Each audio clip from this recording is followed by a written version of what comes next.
Buenos días, gracias por su asistencia a este webinar que organiza la Cámara de Comercio de Almería en colaboración con Spanish Business Council en Emiratos Árabes Unidos y que se realiza en el marco del ciclo de mercados de oportunidad como acción de sensibilización en el Plan Internacional de Promoción que estamos desarrollando durante 2023, que está cofinanciado por el Fondo Europeo de Desarrollo Regional y la Cámara de Comercio de Almería.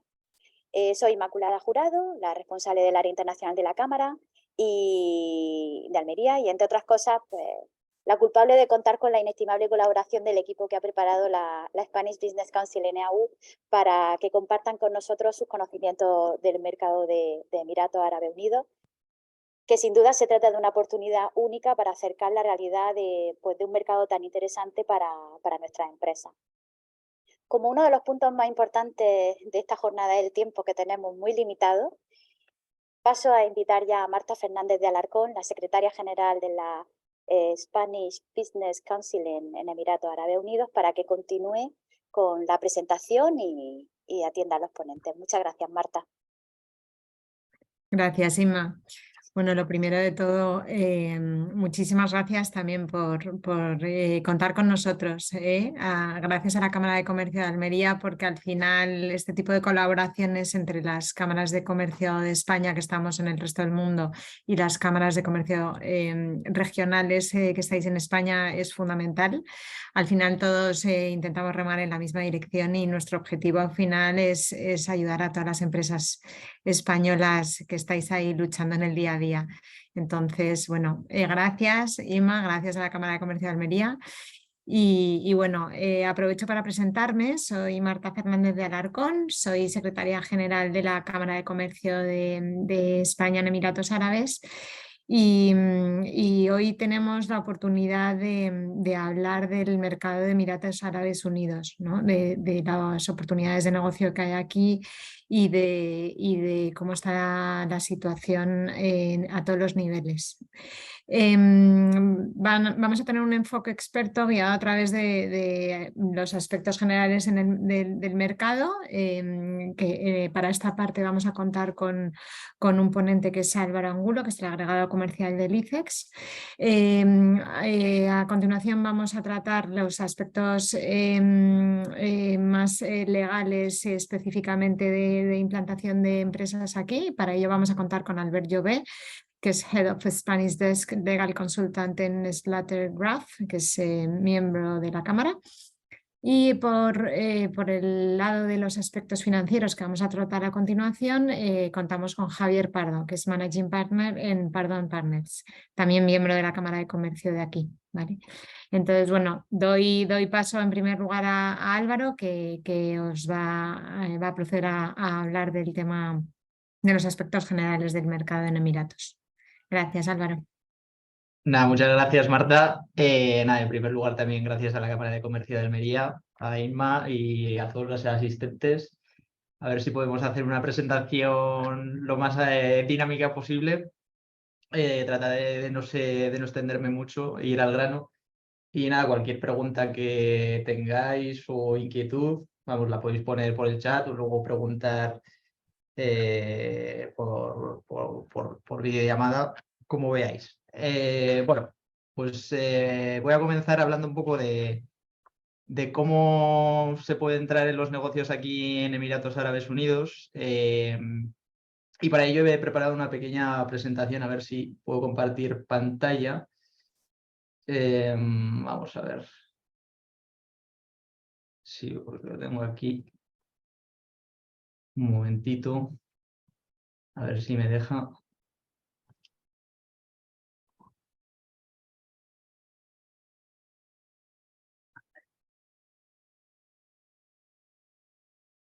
No sé si me va a dejar, pero bueno.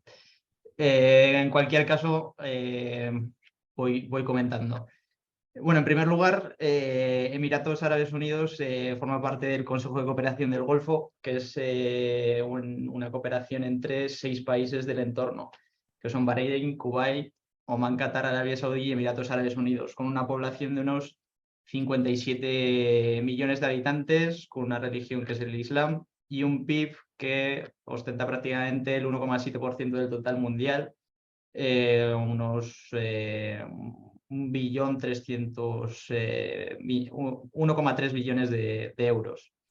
La renta per cápita puede rondar unos 23.000 euros y estos países del Consejo de Cooperación del Golfo poseen algunas de las mayores reservas de petróleo del mundo y se encuentran en los mayores productores y exportadores de petróleo.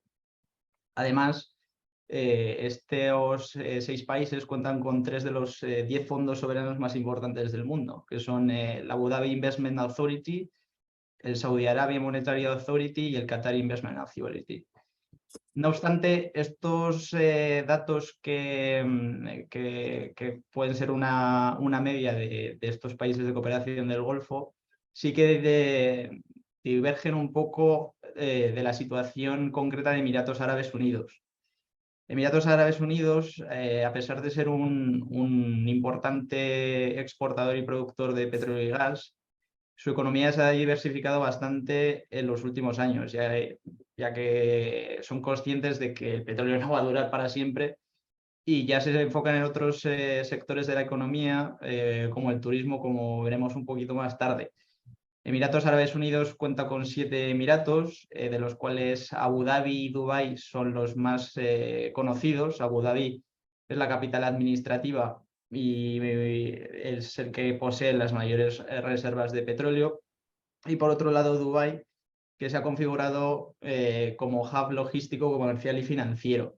Y de hecho es el emirato donde más ferias se organizan de todo el país. De hecho, sin ir más lejos, la semana pasada tuvimos una importante feria, la World Food, que probablemente algunos conoceréis, dedicada al sector de la alimentación. La población de Emiratos cuenta con unos 10 millones de habitantes y el PIB per cápita, a diferencia de lo que ocurría con la media del Consejo de Cooperación del Golfo, no son 23.500 aproximadamente, sino 42.000 euros, que en comparación con los 27.000 euros de España puede parecer mucho, pero hay que tener en cuenta que debido a la configuración de los habitantes del país y sus nacionalidades, el reparto de este PIB per cápita es muy desigual. El tamaño de mercado, hay que tener en cuenta que el 88% de los habitantes son expatriados y tan solo el 12% son emiratís. No obstante, Emiratos y especialmente Dubái acoge cada vez a mayor número de turistas, y es que en 2021 fueron unos 16 millones de turistas, y se exporta una gran cantidad de productos, sobre todo hacia países de Asia. De hecho, la reexportación significa aproximadamente un 35% de los productos que entran en Emiratos. Así, a pesar de tener estas cualidades de productor de petróleo con una renta per cápita tan elevada, hay que tener en cuenta que, como he comentado anteriormente, es una de las economías más diversificadas de Oriente Medio. Y es que actualmente tan solo el 11,5% del PIB de Emiratos es directamente derivado de productos de oil and gas.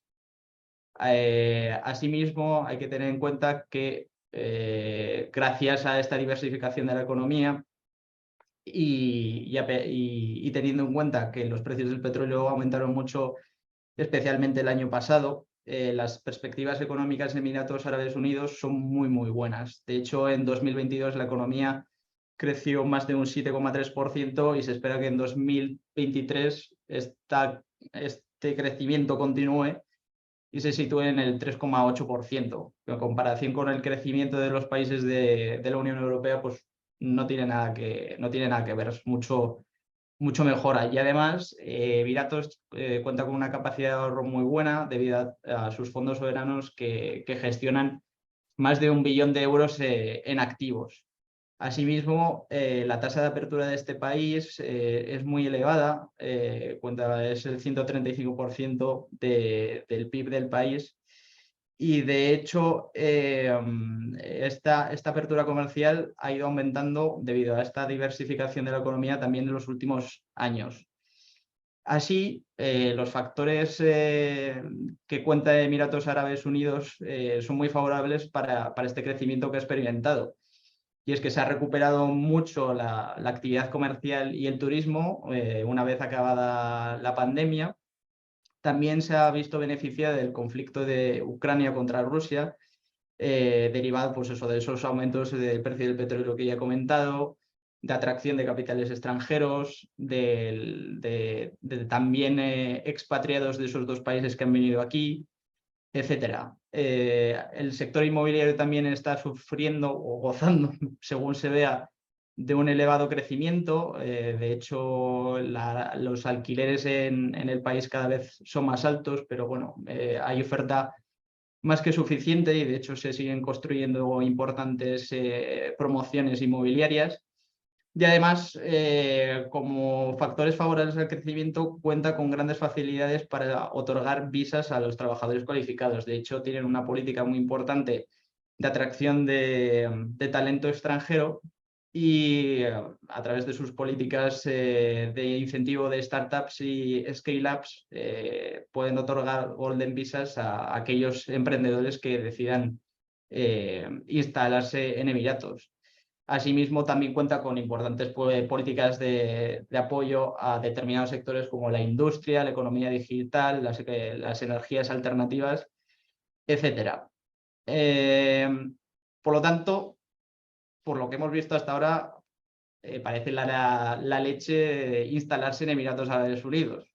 Parece que todo es bueno, pero bueno, por supuesto, el mercado, como en todos los países, tiene sus cosas malas. Y en la presentación, que no lo estáis viendo, pero lo he marcado con negrita, subrayado, amarillo y de todo, porque es algo que tenemos que tener muy en cuenta a la hora de las empresas que se quieren instalar en este mercado. Y es que hay que tener en cuenta que a pesar de que la renta per cápita es muy elevada, como hemos visto, ya he comentado que el reparto es muy desigual. Y es por ello que el mercado en Emiratos es muy competitivo y el precio, aunque parezca mentira, es un factor clave. La negociación en precio cada vez es más importante y de hecho, sobre todo, sin ir más lejos, como tuvimos la feria de alimentación la semana pasada, se ve ahí claramente que el precio es fundamental. Y a pesar de que España ya se ha especializado en la calidad y en otros factores, antes competíamos más por precio, aquí siguen exigiendo precios muy baratos y desgraciadamente luego no se ve reflejado en lo que cobran después. Entonces cuentan con unos márgenes muy elevados. Además, hay que tener en cuenta, como otras de los factores negativos, que es un mercado a largo plazo. Es decir, es muy difícil que entrar y que de primeras ya un producto que venda nuestra empresa tenga éxito. Y por eso es fundamental tener en cuenta 3 P's. La paciencia, la perseverancia, porque en este mercado hay que estar instalado y ser constante, insistir y demás, porque además coger el teléfono, levantarlo, llamar todas las veces que haga falta para que te hagan caso, y la presencia. A los emiratíes les gusta mucho que las empresas estén presentes aquí, no es una condición indispensable, pero sí que es muy favorable a la hora de hacer negocios aquí. Y la paciencia también es importante porque, a diferencia de otros países en los que puede avanzar todo muy lento, pero todo en una cadena en línea recta, poco a poco, aquí es distinta la forma de funcionar porque un día estás aquí, te piden algo, lo quieren para allá, se retrasa, luego parece que se han olvidado de ti y de repente 2 meses después se vuelven a acordar y quieren tu producto ya. En cualquier caso, la imagen de España es muy buena, tanto a nivel cultural y empresarial, y eso es muy favorable en las relaciones bilaterales que ha tenido Emiratos con España en los últimos años. Y es que ya Emiratos Árabes Unidos es el destino número 13 de exportación española fuera de la Unión Europea y el número 32 a nivel global. De hecho, las principales partidas de exportación en 2022 fueron aparatos y material eléctrico, semillas, máquinas y aparatos mecánicos, aceites y perfumería, y vehículos y automóviles, mientras que las principales partidas de importación fueron los combustibles y los aceites minerales, el aluminio, las materias plásticas y manufacturas, aparatos y material eléctrico y aeronaves. En cualquier caso, hay que tener en cuenta que, además, Emiratos Árabes Unidos es el destino número 18 de los países que invierten en España, con el principal inversor mediante el Fondo Soberano Mubadala, aunque también ADIA se está moviendo mucho y son fondos que buscan constantemente inversiones para realizar en España. Actualmente las relaciones bilaterales también se caracterizan porque se firmó en 2007 ya un convenio de doble imposición, por los cuales Emiratos Árabes Unidos ya no es considerado por España como un paraíso fiscal. Y además tenemos un acuerdo de protección recíproca de inversiones que todavía no se han firmado, pero parece inminente, aunque está ahí con algunas revisiones por parte de la Unión Europea. En cualquier caso, la inversión extranjera directa en millones de euros, tanto de Emiratos Árabes a España como de España a Emiratos, son muy altas y similares, en torno a los 6.000 millones de euros. Y yo creo que más o menos por mi parte, esto es lo que puedo decir. Y como mensaje final, para resumir en una frase toda la presentación, es que hay que tener en cuenta que Emiratos Árabes efectivamente tienen una renta muy alta, pero está muy desigualmente repartida. Por lo tanto, de ahí se deriva que muchos de los productos exijan que la competitividad sea a base del precio. En cualquier caso, es un mercado saturado, todo el mundo quiere estar aquí, pero se puede entrar. Hay mercados nichos que todavía están sin explotar y que tienen cabida para las empresas españolas. Y yo creo que por mi parte, Marta, es los mensajes que quería transmitir de momento. Álvaro, yo tengo una pregunta que hacerte. Después de toda esta explicación, ¿es Emiratos Árabes un país para considerar? Y si es que sí, ¿que por qué? Hombre, pues evidentemente sí, porque como he dicho, es un mercado que todavía tiene sus huecos, es difícil entrar, hay que pelearlo, pero una vez que estás dentro, que es la parte inicial y la que más cuesta, luego continuar con la relación es más sencillo, puedes tener o se pueden derivar más negocios para la empresa. Y de cara a largo plazo, que también es otra de las palabras clave para este mercado, puede ser muy beneficioso para la empresa española. Pero hay que tener en cuenta eso, que de primeras y para empezar sí que es complicado. Pero una vez que lo has conseguido, es muy, muy beneficioso y gratificante. Muy bien. Mira, hay una Perdón. hay una consulta en el chat que creo que lo podemos ir viendo a lo largo de la jornada, pero para que vayamos aportando información. Hay una empresa almeriense que es dedicada a la energía renovable, Albedo Solar, y quería preguntar si es posible crear oportunidades de negocio como, por ejemplo, para realizar instalaciones fotovoltaicas. Yo creo que esto lo vamos a ir viendo a lo largo de la presentación, de la jornada, pero por si queréis aportar algo. Sí, vamos, como he dicho al principio, bueno, Emiratos, especialmente Abu Dhabi, tiene muchas reservas de petróleo, pero han diversificado mucho sus fuentes de energía y ya han instalado han realizado muchas instalaciones de energía solar, pero bueno, tienen una estrategia como el resto de los países que para 2050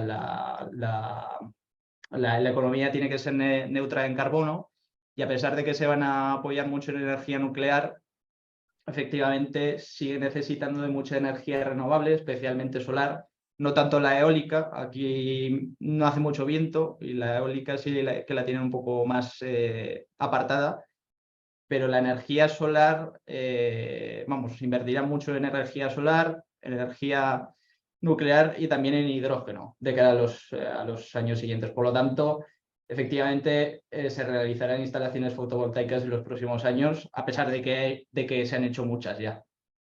Muy bien, muchas gracias. Y también consultan, están tomando nota de todo, Álvaro, los asistentes. La verdad. Consulta Alfonso dice que has mencionado mercados nicho, que si podría mencionar alguno, podría dar una clave.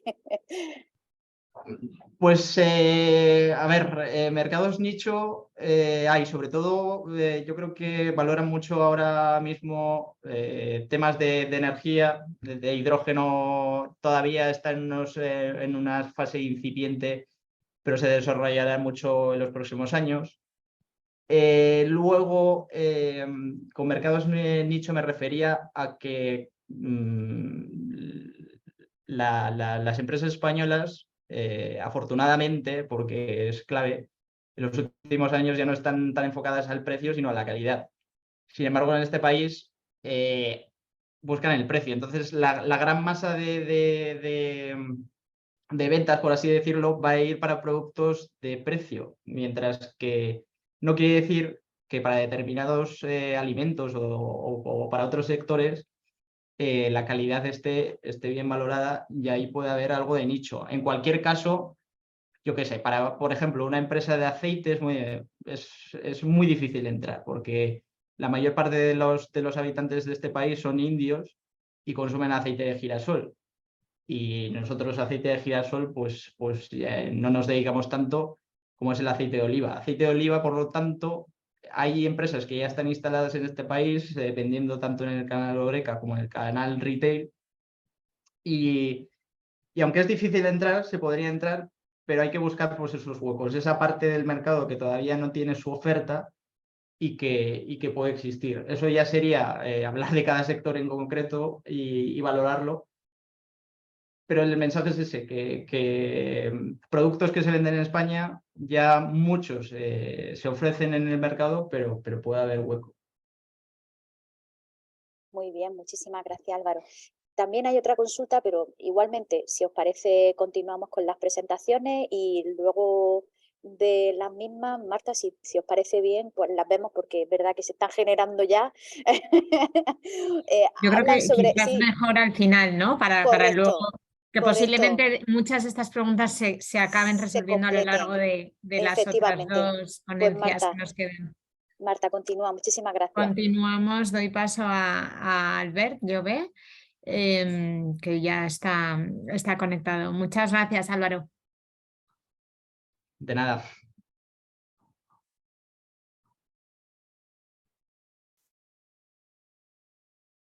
Hola, buenos días. Muchas gracias a la Cámara de Comercio de Almería, al Spanish Business Council y a Álvaro por su intervención.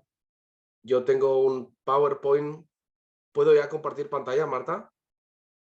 Sí, puedes. A ver. Mira si puedes.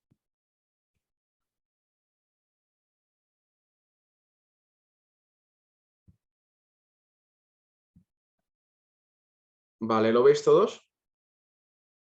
Sí, sin problema. De acuerdo, a ver. Se ha pasado de la primera.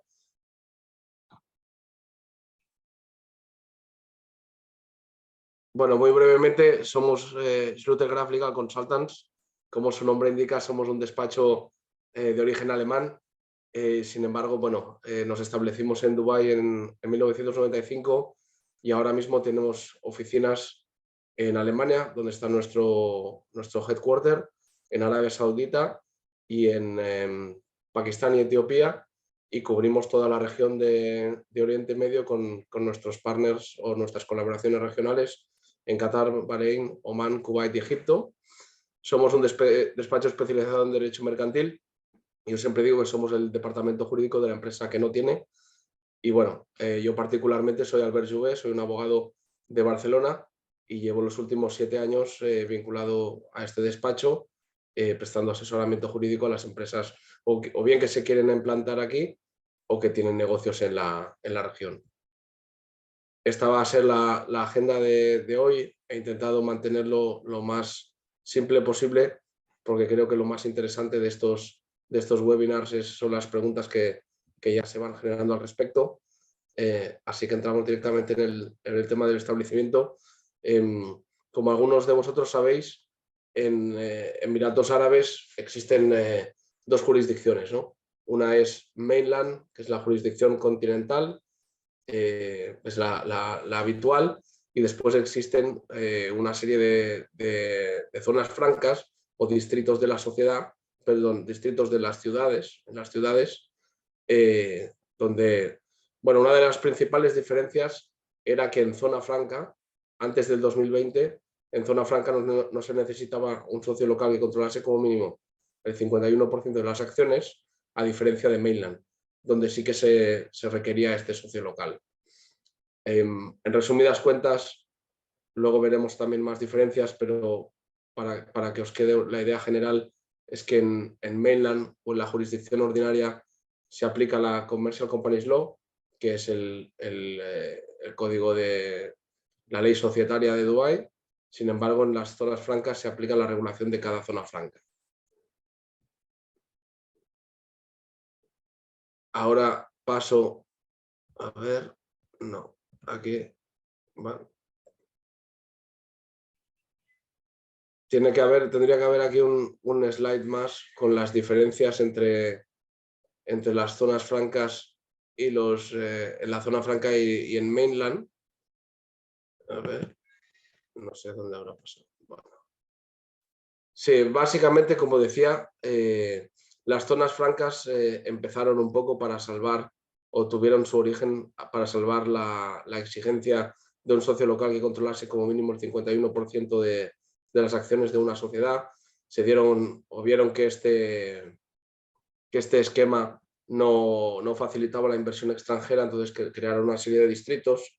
El primero fue Jebel Ali Free Zone, que es esta, Jafsa, que menciono en el punto 2, que es la zona franca del del puerto de Dubái. Entonces, para las empresas que utilizaban la infraestructura logística del puerto, se les permitía establecer ahí una sociedad sin tener un socio local. Luego han ido apareciendo más, tanto en Dubái como en Abu Dhabi como en el resto de Emiratos. Algunas sí que siguen vinculadas a una infraestructura determinada, pues esta de Jebel Ali, Dubai Airport Free Zone, Kizad, que es la del puerto de Abu Dhabi. Sin embargo, hay muchas otras que ya no obedecen a estas infraestructuras y simplemente se constituyeron como un sitio para atraer la inversión extranjera.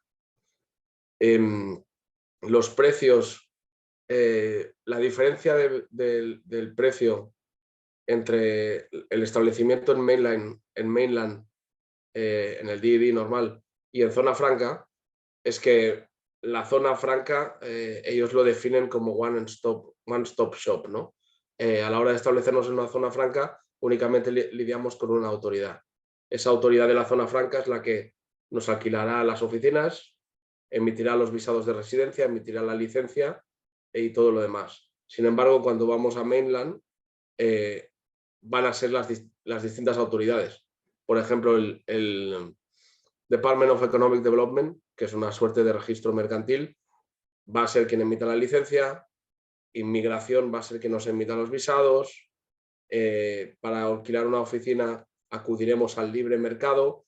Entonces, bueno, las zonas francas intentan plantearlo como que es todo más fácil cuando tienes que lidiar con una sola autoridad en vez de lidiar con 3 o 4 distintas. Sin embargo, pues esta diferencia también se paga, ¿no? Y en según qué casos puede ser más caro establecerse en una zona franca que en mainland. La diferencia principal, pues como lo veis, el coste de la licencia, que va a ser un porcentaje del alquiler de la oficina. Entonces, si estamos alquilando una oficina muy grande o incluso un almacén, nuestro coste de la licencia va a ser muy elevado. Sin embargo, si tenemos una oficina más pequeña o incluso un espacio de coworking, perdón, no será un coste tan elevado. Una de las diferencias también es el tema de la emiratización. Desde hace unos años, la mayoría de los países de la región, pero en especial Arabia Saudita y Emiratos Árabes, están impulsando mucho el empleo de nacionales, que se emplea a nacionales, y bueno, hay un plan de aquí hasta 2030 a que cada vez las empresas integren a más trabajadores nacionales, ¿no? Es como lo que se llama el programa de nacionalización, que se conoce como emiratización. Por el momento es solo de un 3 o un 4%. Estás obligado a contratar a un 3 o un 4% de emiratís, o sea que en tu plantilla el 3 o el 4% sean de emiratís, pero esto va a ir incrementando con los años, ¿no? Sin embargo, en zona franca no existe este requisito de emiratización y tampoco en zona franca. Teóricamente las zonas francas están exentas de impuestos por 99 años. Sin embargo, bueno, para el tema de impuestos le doy el pase a Javier, a nuestro siguiente ponente, que seguro que os puede ilustrar más que yo en este asunto. El precio de establecimiento de una zona franca varían. Como digo, hay más de 50 y la oferta es muy variada. Depende mucho de la localización, si necesitas una infraestructura en concreto, como digo, el aeropuerto o el puerto, o si no, si necesitas una oficina o si no, y últimamente se ha convertido un poco también en un asunto de reputación. Si uno, por ejemplo, tiene una zona franca en uno de los Emiratos del Norte menos reconocidos, pues tiene el riesgo de que su empresa no tenga la mejor reputación o no tenga igual de buena reputación que una empresa que está constituida en una de las zonas francas de Dubái, ¿no? Y a este respecto, pues bueno, las zonas francas de Dubái son las más caras en términos de establecimiento. Después pasamos al asunto de la distribución, que el asunto de la distribución ya daría para un webinar en sí mismo, ¿no? En principio, el Commercial Agency Law exige que a la hora de contratar con distribuidor local lo registremos ante el Ministerio de Economía.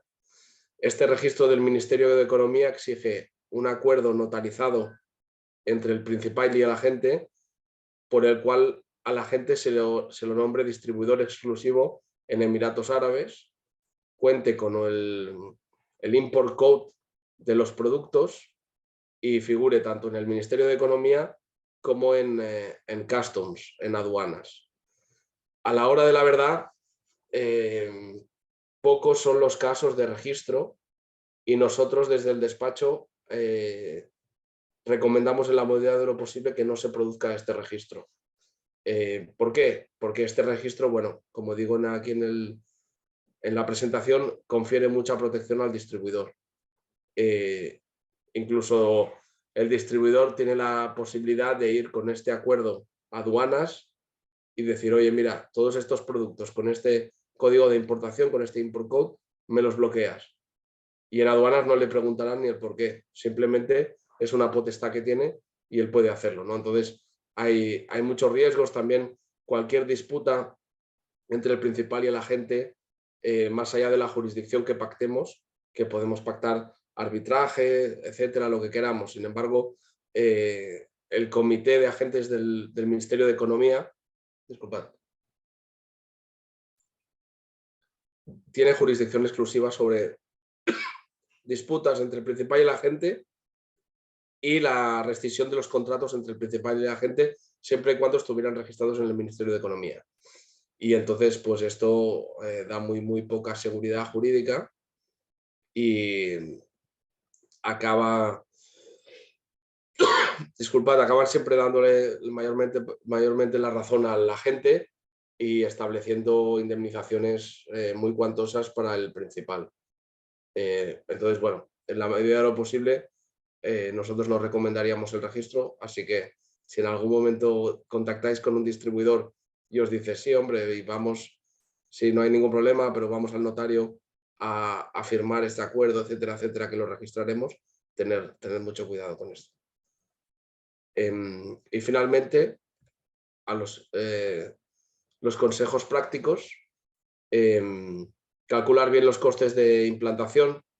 Puede parecer que los costes de implantación se remiten a los 30-60.000 dirhams que he mencionado o a los 15.000 dirhams más adicionales de la oficina que he mencionado. Sin embargo, hay toda una serie de costes que es imposible recogerlos, pero sí que os podéis llevar una idea cuando, por ejemplo, hablo de salarios.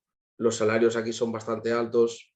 Los alquileres, en caso de que tengáis a un representante o a un trabajador aquí y él tenga que alquilar su vivienda o la empresa cubra ese alquiler, seguro de health insurance, ¿no? Seguro de salud, eso también es un coste y además, bueno, siempre intentan ser especialistas en cobrar tasas un poco para todo, ¿no? Un punto también muy importante es asesorarse sobre las actividades y el alcance geográfico de la sociedad. Las actividades que lleva a cabo una sociedad en Emiratos no es como en España, el objeto social, donde uno puede ir al notario y bueno, explicar el objeto social, ¿no? Es amplio y uno puede explicar ahí pues todas las actividades que vaya a llevar a cabo o servicios que vaya a llevar a cabo la sociedad. Sin embargo, aquí en Emiratos es una lista, es un numerus clausus, una lista desplegable que facilita el ministerio y uno tiene que ir buscando cuál es la actividad que quiere llevar a cabo, ¿no? Si es compraventa de material de construcción, pues tiene que buscar compraventa de material de construcción. Y normalmente hay unas categorías, alimentación, construcción, servicios, etcétera, y normalmente no se pueden mezclar actividades. También las actividades con las que contemos es muy común, es muy común que nuestros clientes nos pidan la licencia de actividad donde se muestren las actividades de las que estamos autorizados a llevar a cabo. Y si estas actividades no se encuentran en nuestra licencia, podemos tener problemas. Y después, el alcance geográfico de la sociedad. Teóricamente, una sociedad dentro de una zona franca debe limitar sus servicios al límite geográfico o al alcance geográfico de esa zona franca. Eso significa que una sociedad dentro de una zona franca no podría prestar servicios fuera o comerciar fuera. Y si quiere comerciar fuera, debería contar con un distribuidor local, igual que si fuera una compañía directamente desde España. A la hora de la verdad, es cierto que no existe un control muy estricto sobre empresas prestando servicios fuera de la zona franca, si bien es cierto que es algo a considerar. Después, pues, ser muy cuidadoso a la hora de hacer negocios. Aquí hay muchísimas estafas sobre todo de guante blanco, desde gente que se hace pasar en las ferias por jeques y le prometen a uno bueno, el negocio perfecto, desde empresas que te hacen una solicitud por un producto y luego falsifican las cartas de crédito. Hemos visto cartas de crédito falsificadas, hemos visto transferencias bancarias, extractos de transferencias bancarias falsificados, o bien hacen la transferencia bancaria, te mandan ese justificante de la transferencia bancaria y al momento lo cancelan, y entonces tú te crees que el justificante bancario que te han enviado es válido, pero al momento han ido al banco y han cancelado esa transferencia bancaria. Tened mucho cuidado, eso es lo que recomiendo. También aquí en Emiratos no lo hemos visto tanto, pero en Arabia Saudita sí que hemos visto muchos casos donde se vende un producto, se manda ese producto, en este caso a través de barco. Cuando llega al barco y a las aduanas y el importador tiene que ir a retirar el producto de las aduanas, no retira el producto, por lo tanto, al cabo de 30 días ese producto es embargado por la autoridad portuaria, ellos van con otra empresa a la subasta y acabarán adquiriendo ese producto por una ínfima parte del precio que pactaron, ¿no? Entonces, mi recomendación es conocer muy bien a los socios y a las personas con las que se está haciendo negocios, solicitar toda la documentación e información posible, que no os dé. Es muy común aquí solicitar licencias, pasaportes, poderes notariales, artículos de Memorandums of Association, cartas de crédito, pagos por adelantado. Yo siempre recomiendo garantía bancaria de algún tipo, pago por adelantado que al menos cubra una gran parte del producto, ¿no?, en caso de impago. Y luego está el tema de la jurisdicción y la ley aplicable, que, bueno, si bien es cierto que los tribunales locales funcionan, son bastante garantistas, hay que tener en cuenta que a veces muchas empresas españolas quieren establecer como jurisdicción la ley de sus, o la jurisdicción de sus países, ¿no? Piensan, bueno, tribunales españoles, ley aplicable española, perfecto. En España me van a dar la razón seguro, además estoy litigando en casa, tengo a mi abogado de confianza, perfecto, ¿no? Sin embargo, Emiratos Árabes rara vez reconoce sentencias extranjeras o laudos arbitrales extranjeros. Entonces hay que tener en cuenta que podemos tener una sentencia magnífica que nos dé la razón, sin embargo no tendremos cómo ejecutarla en Emiratos. Entonces yo siempre recomiendo poner la jurisdicción y la ley aplicable del país donde esté, en este caso, la persona, el deudor, la persona que nos pueda deber o con la que podamos tener esa disputa, ¿no? Sí, bueno, ya habéis visto en estas dos tal, también complementarlo con... No es una jurisdicción compleja porque sí que es verdad que en el DD Mainland los documentos deben ser traducidos al árabe. Sin embargo, la mayoría de zonas francas hablan en inglés, las autoridades hablan el inglés y con el inglés uno se puede entender perfectamente. Sin embargo, sí que es una jurisdicción cara, ¿no? Y eso es todo por mi parte. No sé si hay alguna pregunta o queréis dejar las preguntas para luego y pasar ya a Javier o... Albert, yo, independientemente que al final te vayan a preguntar cosas, te quería preguntar si hay algún posible paso intermedio entre el establecimiento de una sociedad y las visitas comerciales esporádicas desde España. Si hay algo entre medias que se pueda, un poco por orientar a las empresas que estén interesadas en venir. Bueno, estaría el establecimiento de una sucursal, pero claro, una sucursal o una branch, pero claro, eso ya sería un establecimiento, entonces no entraría y sería a lo mejor la contratación de un representante o un agente comercial que estuviera implantado en el país.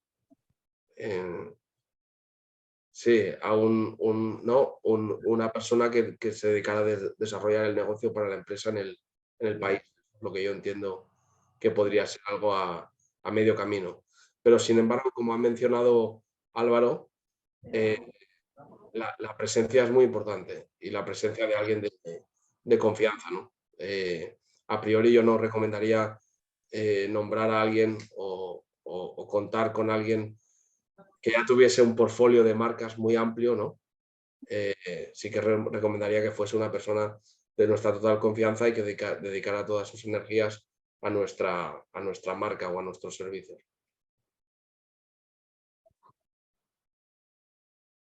Muy bien, muchas gracias.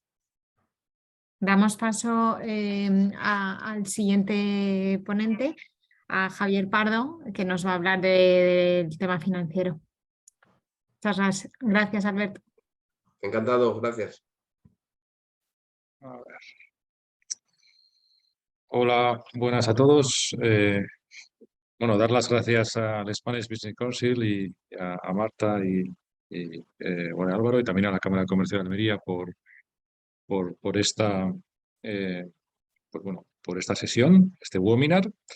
Y bueno, voy a compartir, si puedo, mi pantalla. Espero a ver si... No sé si veis algo ahora. Esperar. Confirmarme si veis, digamos, la presentación, por favor. Sí, se ve sin problema. Perfecto. Bueno, esto, que ya lo trataba Albert, digamos, es un poco para hacer un tema recapitulatorio. Bueno, yo me voy a encargar de la parte financiera y más financiera y fiscal, ¿no? Bueno, soy Javier Pardo, soy el socio director de un despacho boutique de asesoramiento jurídico y tributario. Nos dedicamos tanto pues, al derecho mercantil como tal, la constitución de sociedades, al asesoramiento fiscal de empresas principalmente, también todo el tema de reestructuración, de temas de supply chain, de lo que llamamos operating model, ver cuál es el modelo de negocio más óptimo para determinados mercados o zonas, teniendo en cuenta pues, digamos, todo el tema del grupo. que tengas, es decir, pues si tienes solo una sede en Europa o tienes varias sedes, si ir por un modelo de franquicia o por filiales y cómo estructurar, digamos, todo el tema de los flujos de bienes y servicios, ¿no? Y representación de capitales, dividendos, royalties y todo este tipo de cosas, ¿no? Y también, bueno, y como una parte también hacemos todo el tema nos dedicamos al family, al family business, que como ha contado Álvaro, digamos, Emiratos se ha convertido en un hub, un global hub internacional bastante 49, peligroso, porque, digamos, entre otras cosas, pues tiene un régimen fiscal bastante bajo y que ahora os detallaré, tiene una legislación legal, un marco legal jurídico bastante flexible y bastante interesante, como ha hablado Albert, os lo ha explicado. Y bueno, y sí es verdad que aquí siempre se ha dicho que aquí nunca había impuestos, pues bueno, había muchas y muchas tasas y fees ocultos por muchos lados a la hora de hacer negocios y vivir aquí, pero a partir de 2018 pues toda la situación ha cambiado y ahora mismo pues sí hay una serie de impuestos, ¿no?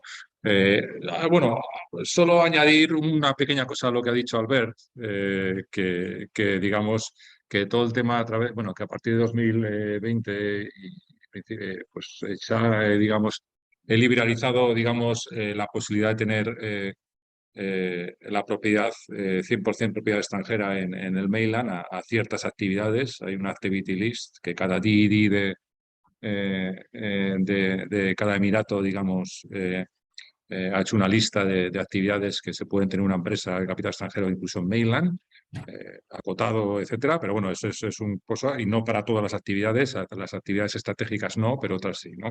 Entonces, eso es hacer un pequeño matiz que supongo que, no sé si lo ha dicho o ha quedado implícito, pero bueno, que es lo único de decirlo, ¿no? Que a la hora de hacerlo, pues que a día de hoy sí se están implementando empresas en mainland para digamos, prestar servicios o bienes, ¿no? Bueno, esperar.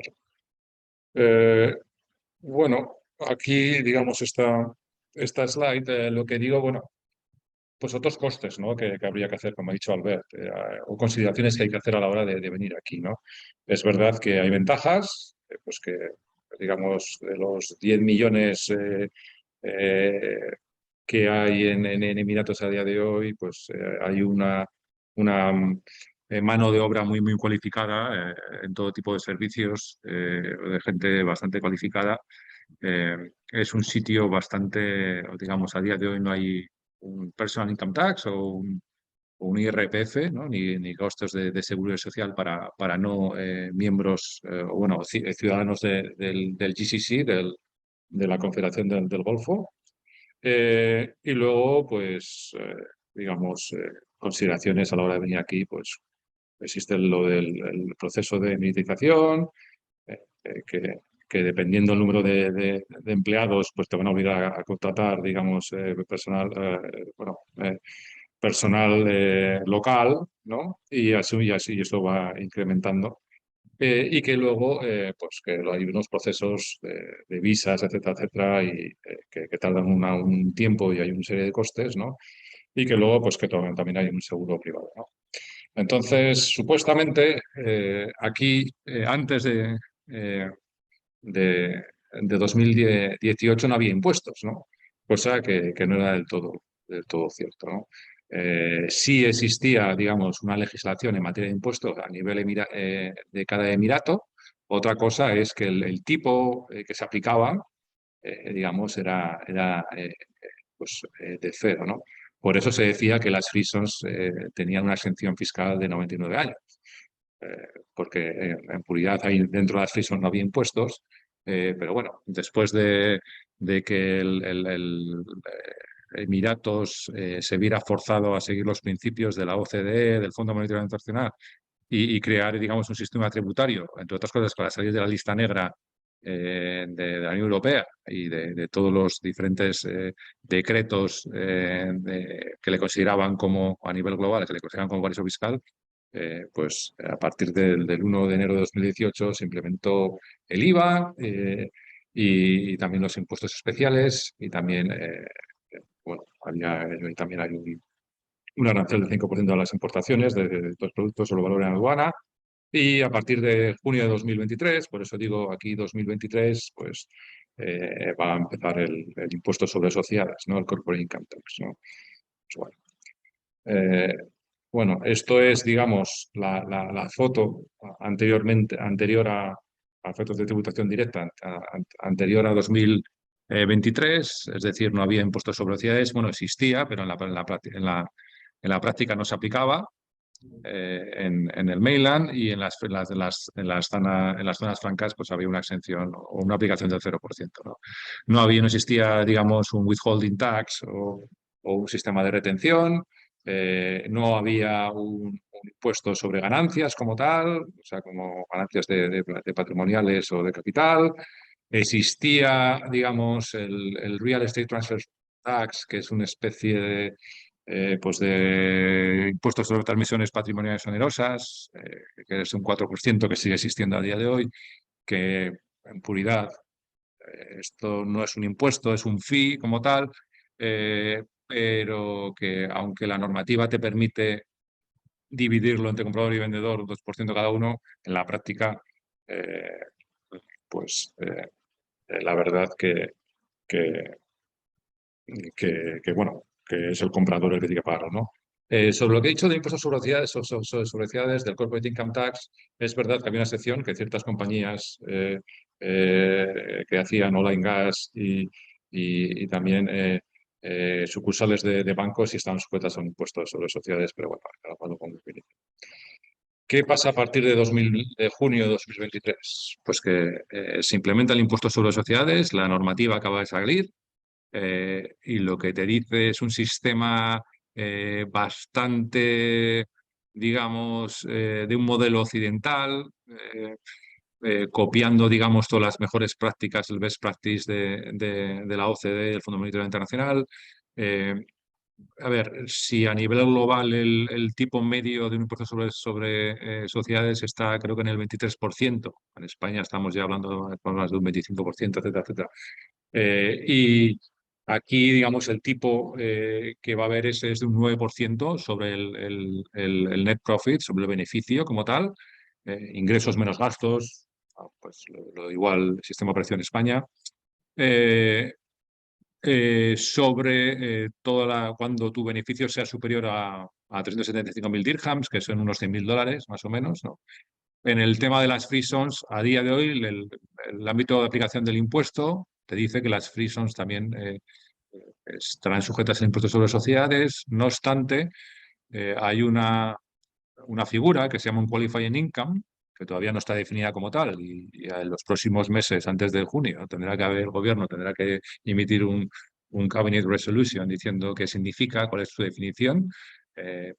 Digamos, las compañías que estén en free zone tributarán o bien a un 0%, un 9%. Entendemos que todo lo que sea ingreso relacionado con o producido en Emiratos será un 9%, y todo aquel beneficio o ingreso obtenido, digamos, o bien fuera del país o con clientes establecidos fuera, pues que eso, digamos, en principio no tributaría.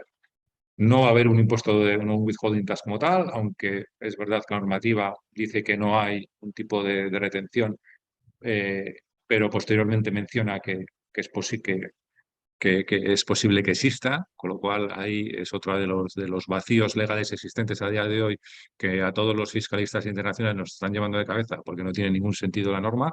Pero bueno, vamos a ver cómo se desarrolla, ¿no? Seguirá no habiendo un capital gain tax. Seguirá existiendo este Real Estate Transfer Fee, que es como honesto, ¿no? A día de hoy ya existe, digamos, lo que se llama el Economic Substance Regulations, que esto es básicamente es un tema un principio de la OECD que, digamos, que para evitar que que la atribución totalmente artificial de beneficios a jurisdicciones de baja tributación mediante el establecimiento de de compañías o sedes de negocios en paraísos fiscales o lo que llaman letterhead companies, ¿no? Que solo tienes una compañía vacía con un P.O. Box y no tienes nada, pero no tienes ni empleados ni medios materiales humanos, ¿no?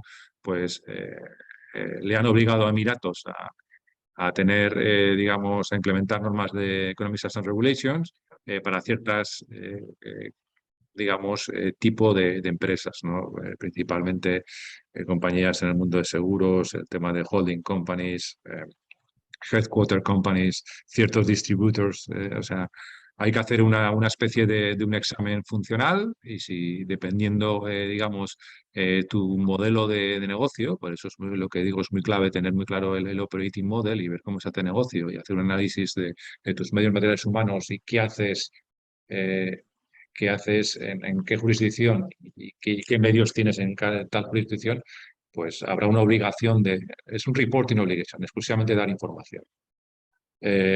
A partir de 2023, a día de hoy, por un tema de Economic Systems Regulations, ya se venían utilizando, digamos, los precios de transferencia, los mismos modelos de la OCDE, basado en el valor de mercado, en el Reference Principle, con lo cual, pero a partir de 2023, con todas las operaciones en que haya vinculación, el concepto de vinculación es similar digamos, al europeo, al español, pero lo llevan a un paso más allá también. Aquí están inventando, digamos, algo nuevo, que se han metido en un jardín y ahora no saben cómo salir.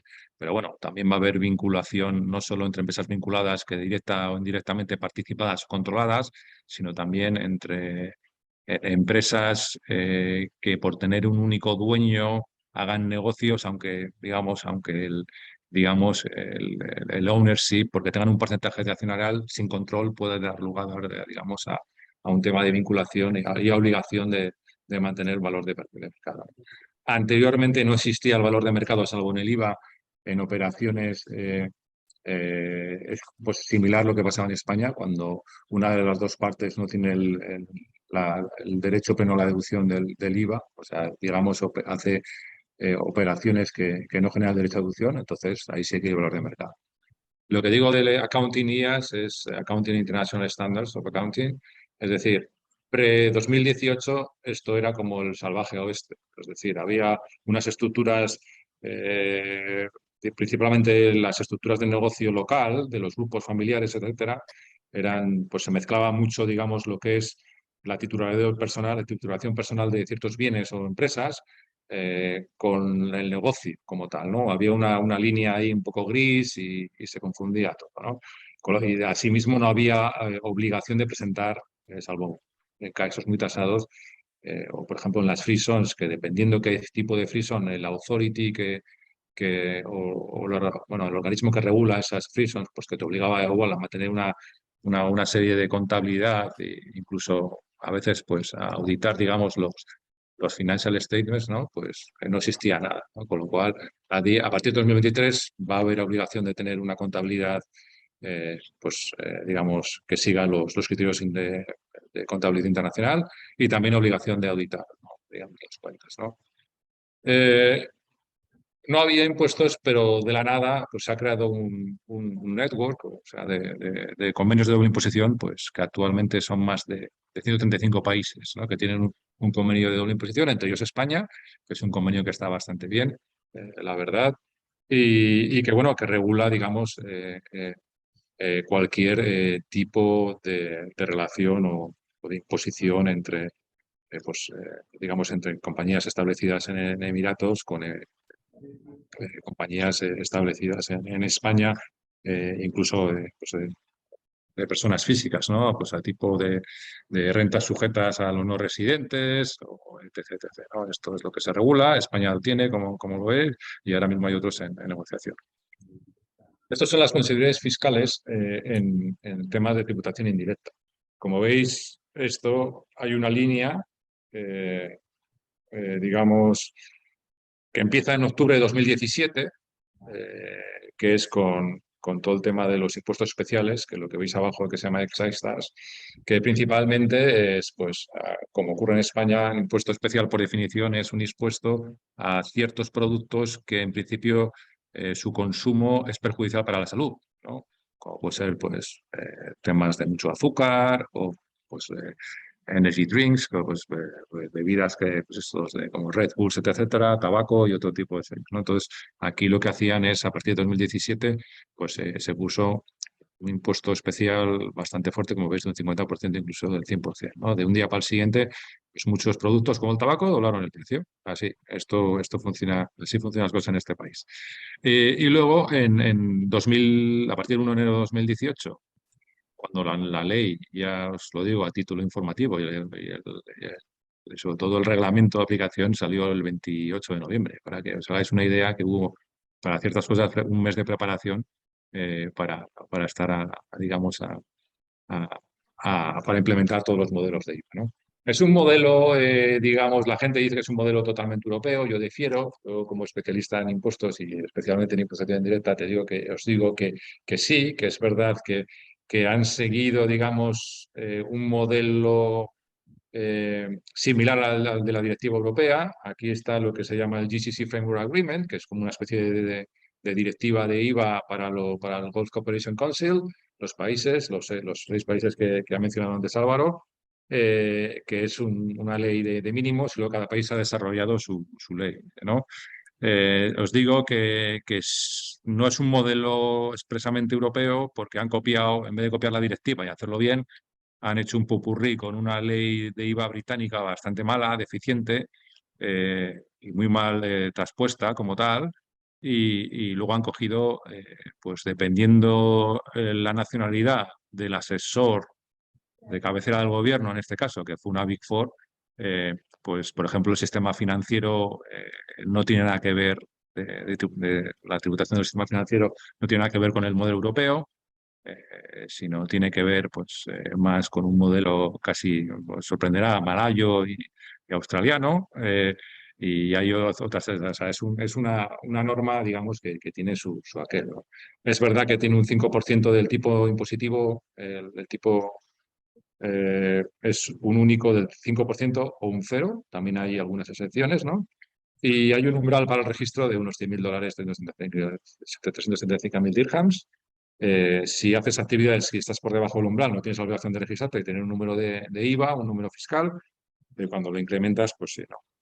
Y luego, Customs Duty, pues hay un 5% a la importación hecho sobre el Customs Value. El Customs es valor en aduana, ¿no? El valor aduana no es solo el precio, sino es el precio más el insurance, más el transporte, el seguro y el freight, ¿no? O sea, hay varios, digamos, costes a sumar al precio, ¿no? Que es muy importante tenerlo esto en consideración, ¿no?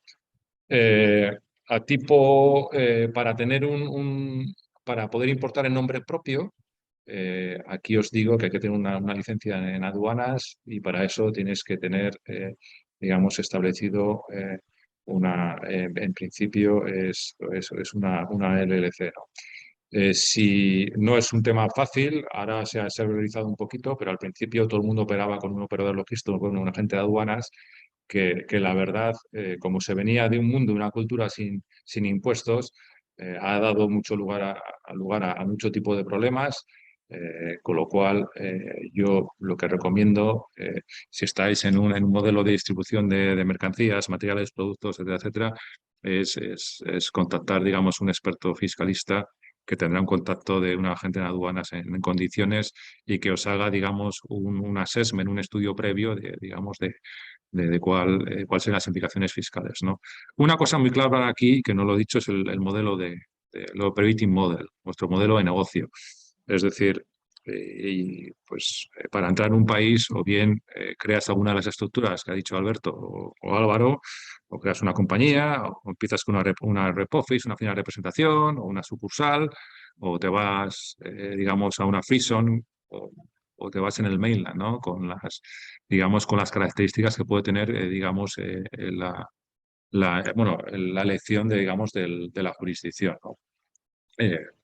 Digamos, porque en puridad ciertas, las compañías establecidas en una free zone pues tienen limitada su actividad a ciertas cosas y bueno, como best practice, yo lo que haría muy claro es ver cuál es tu modelo de negocio, establecer si tienes que operar por vía digamos, un distribuidor en exclusiva, a atacar muy claro, digamos, todos los conjuntos, atar muy claro digamos, ese contrato con el distribuidor.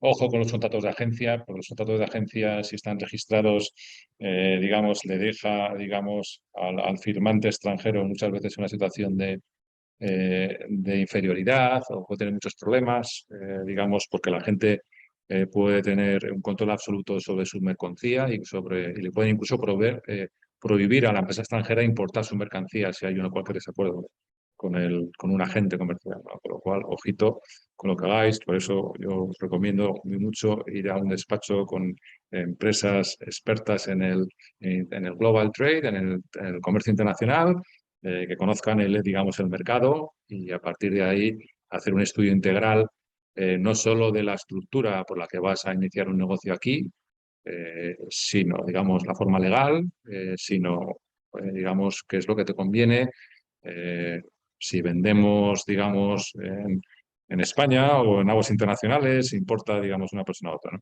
Bueno, lo que no he dicho anteriormente es que hay ciertas free zones que tienen una calificación de designated areas. Designated areas es una especie de una zona franca, una zona aduanera especial, ¿no? Que normalmente no, como hay unas 50 free zones, pero solo hay un número menor de designated areas, que básicamente es una free zone que está totalmente vallada y que hay un control exclusivo de mercancías. ¿Qué pasa? Pues que tienen efectos de IVA y efectos de aduana, digamos, un estatus especial, lo que se llama un Custom Suspension Arrangement, es decir, que la mercancía cuando entra de fuera digamos, en esas designated areas, no se devenga, digamos, ni el arancel del 5% ni el IVA a la importación, solo la persona, digamos, la parte que lo saca fuera en ese momento es que lo tributan.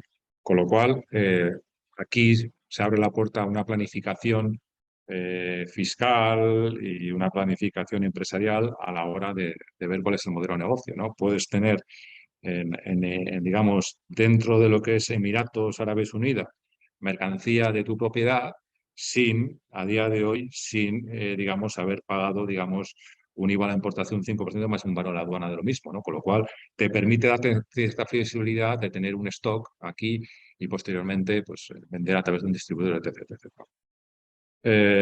Bueno, esto básicamente, pues lo que digo, tipo de IVA, 5%, 0%, y también hay algunos tipos de servicios o flows que están exentos sin derecho a deducción, tema de seguros financieros, etc. Digo, exactamente igual que en Europa en este caso. Designated areas es lo que os he dicho, hay unos customs exceptions, digamos, todo lo que se ven ventas realizadas dentro de la designated area a efectos de IVA están fuera del ámbito de aplicación del impuesto, los servicios si devengan el IVA, pero bueno, te da lugar a una flexibilidad. Y luego, pues el excise duty, ¿no? A ver, Emiratos está haciendo muy rápidamente, está yendo a las prácticas internacionales. Aquí menciono la OCDE, el BEPS. El BEPS es un tema que se llama Base Erosion Profit Sharing, que es básicamente la OCDE. Lo que quiere hacer es implantar a nivel mundial, digamos, un tipo mínimo de tributación de más o menos hablando un 15%. Ahora que está, digamos, todo el tema de la economía digital, etcétera, es cómo se va a distribuir el pastel de la tributación entre todos los operadores, ¿no? Hay una serie de normas, hay una cosa que se llama el Pillar 1 y el Pillar 2, ¿no? Principalmente para el tema de economía digital. Pero bueno, esto en Europa ya se va a implementar ya. Aquí se están siguiendo los principios y como tal se está aplicando el impuesto sobre sociedades. El impuesto sobre sociedades tiene muchas de las cosas del Pillar 1 y el Pillar 2, con lo cual, digamos, esos principios se están siguiendo, ¿no? Luego el UA Code of Conduct, pues es decir, para salir de la lista de jurisdicciones no cooperativas, pues hubo que hacer digamos, intercambio de información. O sea, es decir, están firmando muchos tratados internacionales que está llevando a esto, ¿no? Y aquí, pues digamos, os dejo una serie de ventajas o desventajas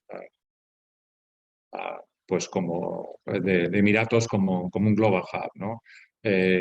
Básicamente es todo lo que ha dicho Álvaro anteriormente, pero bueno, digamos, Emiratos a días de hoy es un sitio que está, como ellos mismos se dicen, ¿no? Between the East and West, es como un puente, ¿no? En medio de los dos lados. Es el principal puerto de entrada al Middle East para hacer negocios, ¿no? Ahora está habiendo mucha presión de Saudi Arabia para atraer, digamos, los regional headquarters a esa jurisdicción, pero a día de hoy, sin lugar a dudas, es Emiratos, digamos, es el hub internacional para hacer negocios en el Middle East. Es un ámbito de muy baja tributación. Antes no había, ahora hay, pero es muy baja comparado con el resto. Es una jurisdicción muy flexible, con un convenio de doble posición bastante fuerte, bastante grande y creciendo. Y luego, pues que digamos, te permite, digamos, la creación de empresas o bien en el mainland o en las free zone, ¿no? Eligiendo, como ha dicho Albert, el ámbito de jurisdicción aplicable, ¿no? Yo aquí añado que a la medida de lo posible, digamos, elegir, digamos, un marco de solución de conflictos y pueda, a medida de lo posible, en arbitraje.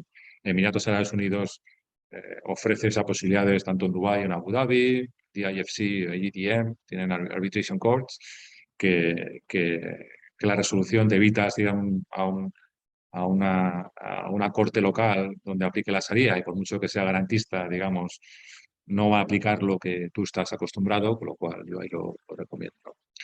Y nada más, digamos, estos son mis datos de contacto, podéis utilizar ahí cualquier duda que tengáis, pues luego posteriormente me podéis contactar si queréis.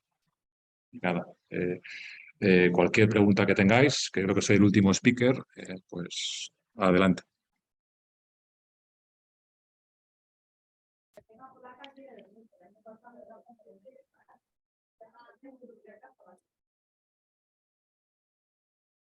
Muy bien, Javier, muchísimas gracias por tu intervención.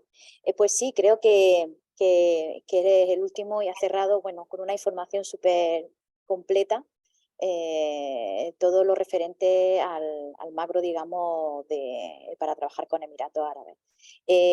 Marta, no sé si yo tengo un par de consultas en el chat, si queréis las vamos revisando, a no ser que, si queréis el resto de participantes, el resto de ponentes podéis activar vuestra cámara y así un poco podemos participar todos en la atención de las consultas, si os parece bien.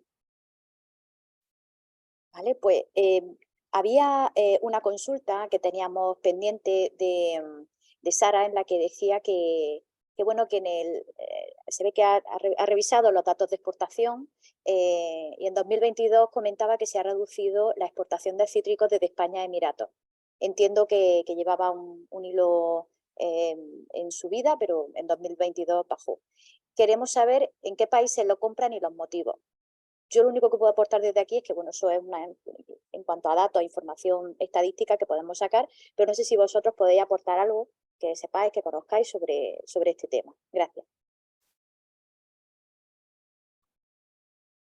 Bueno, yo por mi parte lo que no conozco la causa exacta, pero yo diría que es un poco lo que he ido diciendo a lo largo de la presentación, que probablemente sea un tema de precio. Al igual que pasa en España, que muchas de las naranjas o cítricos de Valencia acaban en otros países, aquí probablemente las naranjas vengan no de España, sino de otros países que ofrezcan un precio más ajustado, porque precisamente los habitantes de este país, por desgracia, no gastan mucho dinero en alimentación. Aparte, otro tema puede ser no tan relacionado con los cítricos, que en Emiratos se ha empezado a cultivar muchos frutos en el propio país, y ya se está viendo cada vez más en el supermercado que frambuesas o fresas directamente son de producción local. Bueno, hay que estar muy atento entonces a todas esas novedades, claro. Yo no tengo datos a nivel, digamos, como tal, pero sí a nivel usuario, y es verdad. Y bueno, y sí, por mi experiencia asesorando a clientes, lo que aquí y a grandes cadenas de distribución, digamos, su cultura, ellos no se casan con nada. Se casan, sí, es verdad, con un tema, van a tipo-precio, como ha dicho Álvaro, y eso está muy claro. Y luego también te van a temas más, productos específicos de calidad. Si la calidad, si tu posicionamiento es de calidad absoluta, es posiblemente que tengas una entrada en ese nicho de mercado, porque aquí sí es verdad que hay un poder adquisitivo superior, ¿no? Pero como tal, digamos, yo por lo que he visto y por lo que he comentado con cadenas de distribución que han sido clientes míos, al final ellos a la hora de conseguir proveedores extranjeros, o bien van principalmente aprietan a tipo de precio, dándoles igual digamos, el origen, digamos, en este caso pues del cítrico como tal. Bueno, eso es principalmente. Es verdad que hay mucho, digamos, cultivo también interno, acuafónico, etcétera, de último modelo, con lo cual están creyendo muchas cosas locales. Y la verdad es que aquí están todos los players, ¿no? A nivel internacional. O sea, todo el mundo que produce vende aquí. Y si estás en un periodo pues porque toca, digamos, que es la temporada de la mandarina, pues en ese caso, pues los que están en Mandai, pues digamos, pues mucha gente irá, mira, es la temporada de mandarina en Europa, pero igual luego posteriormente es en Australia, no sé, o en Nueva Zelanda, no sé si me entiendes, depende del esto, con lo cual al final están todos, pero bueno, es muy, muy competitivo, es verdad, tipo precio. Muy bien, muchas gracias.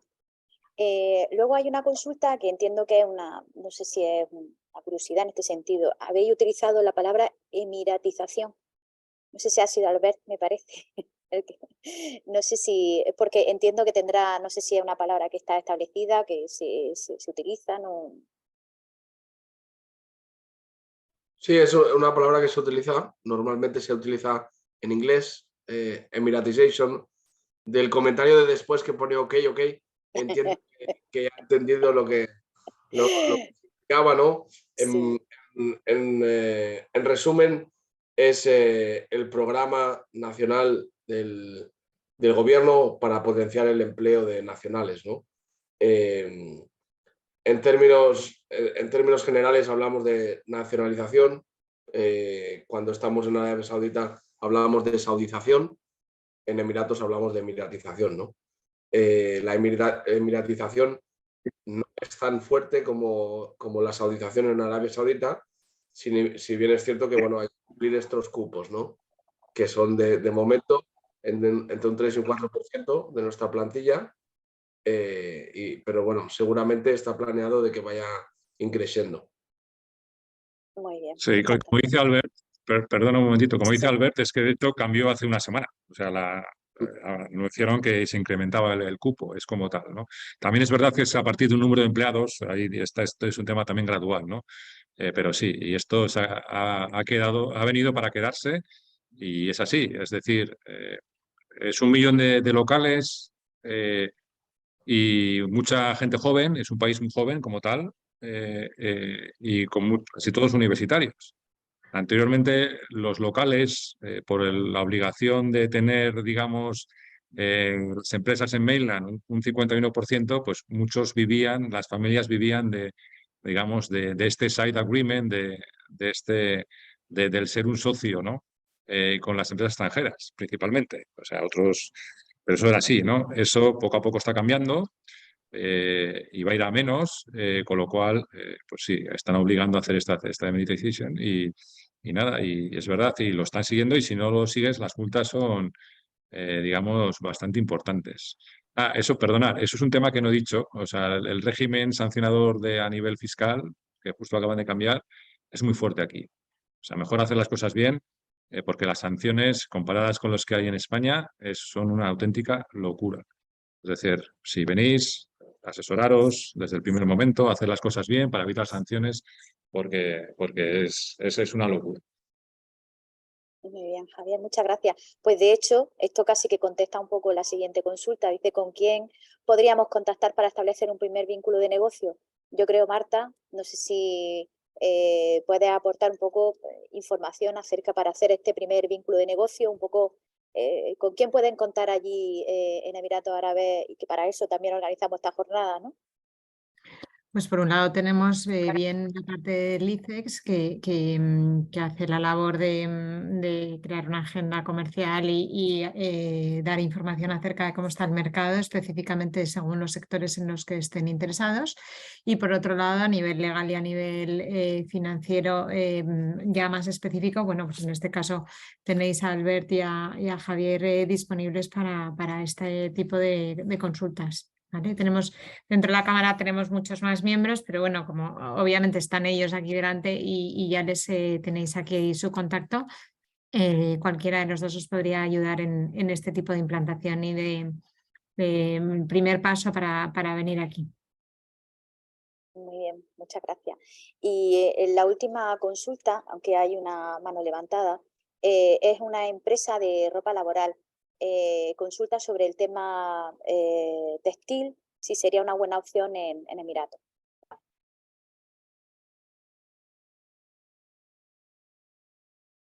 Yo creo que sería mejor más confección, porque todo se resume en este país, de todo lo que hemos dicho de precio, nichos y demás. Hay que tener en cuenta que en este país se mira mucho la fachada, en todos los sentidos. Entonces, todo lo que se vea por fuera, ahí no les importa gastar menos, ya sea un coche, ya sea ropa, zapatos y demás. Entonces, ahí todo se tira mucho de marcas reconocidas y por lo tanto yo creo que ese sería mejor el tema de la confección, no tanto como marca en sí. No sé el caso exactamente de Giovanni, creo que es el que lo ha preguntado, pero es complicado, es complicado. Si es de alguna marca en concreto es complicado. Sí, porque entiendo que habéis comentado durante toda la presentación que es importante tanto la presencia como la implantación, ¿no? No tanto la acción de exportación de productos, sino más bien el estar allí, ¿no? El día a día, ¿no? Sí, sí, sí, también cuentan. Vamos, no es algo absolutamente obligatorio, pero desde luego lo agradecen mucho. De hecho, hay empresas españolas que ya son muy reconocidas y hasta que se han visto obligadas a venir aquí porque es que lo tenían muy complicado, muy complicado.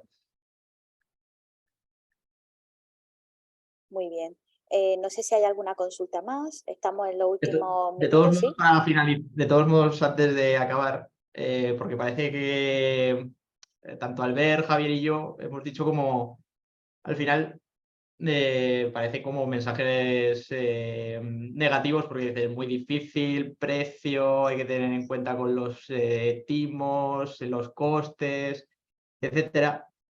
Pero vamos, al final las cosas funcionan en este país. O sea, es complicada la entrada, hay que tener ciertas precauciones y demás, pero las cosas funcionan y de hecho hay que tener en cuenta, y como prueba de ello, es que en el último año, en 2022, la exportación de España a Emiratos ha incrementado un 22%. O sea, si fuera a irse a un país en el que todo es complicado, no hubiera habido estas tasas de crecimiento. O sea, si sube al 22 es por algo. Y de hecho ahí están los huecos, ahí están las formas de llegar a los clientes. También en la oficina comercial los podemos ayudar. Es un poco lo que ha comentado Marta, que tenemos los servicios personalizados tanto de identificación de socios o agendas de reuniones. También el ICEX para determinados sectores y ferias desarrolla pabellones agrupados con un coste prácticamente testimonial y son maneras muy económicas de entrar en el mercado. Y por supuesto luego a la hora de entrar en la negociación e instalación posterior, pues contactar con Albert, con Javier, que os ayudarán, con otros despachos de abogados o de servicios de consultoría que os ayudarán, y siempre será un dinero bien invertido. Sí, eso parece fundamental, la verdad. Sí. Yo añadir, perdonad, añadir a lo que dice Álvaro, que estoy totalmente de acuerdo, no es todo negativo. De hecho, es un país bastante flexible. O sea, es un país que de verdad, aquí ahora, digamos, casi todo es digital, es todo con cosas muy rápidas. Digamos, el trato con la administración es bastante fácil, digamos, una vez que sabes moverte o si tienes el asesor correspondiente. Pero yo sí lo que sí recomiendo es, antes de tomar, digamos, una idea, es hacer un estudio previo y mirarlo desde un punto de vista integral, ¿eh? Es decir, No solo, digamos, pues ahora voy a mirar el tema fiscal, ahora voy a meter el legal, ¿no? Es decir, oye, voy a hacer un estudio, que para eso está, digamos, entonces cosas el ICE, la Cámara, pues, digamos, la Oficina Comercial, etc., pero luego ver los pros y los contras, analizar tu propio modelo de negocio, escuchar a gente que está aquí, que te puede, pues, guiar los best practice, si esto es bueno o esto es malo, o por lo menos los riesgos, los pros y los cons, para que luego tomes una decisión. Y esto, pero yo, digamos, no quiero que el mensaje sea negativo, todo lo contrario, el mensaje es muy positivo. Lo que hay que hacer las cosas bien, como en todos lados, ¿no? A la hora de iniciar esta andadura, porque es verdad que aquí se compite, y se compite desde el minuto uno. Es decir, y los españoles tenemos la suerte de que estamos muy bien considerados, tanto las empresas como los profesionales. Y eso es un plus, que eso no se puede decir de todos los nacionales que están aquí. Con lo cual, pues oye, eso es verdad. Muy bien, pues muchísimas gracias.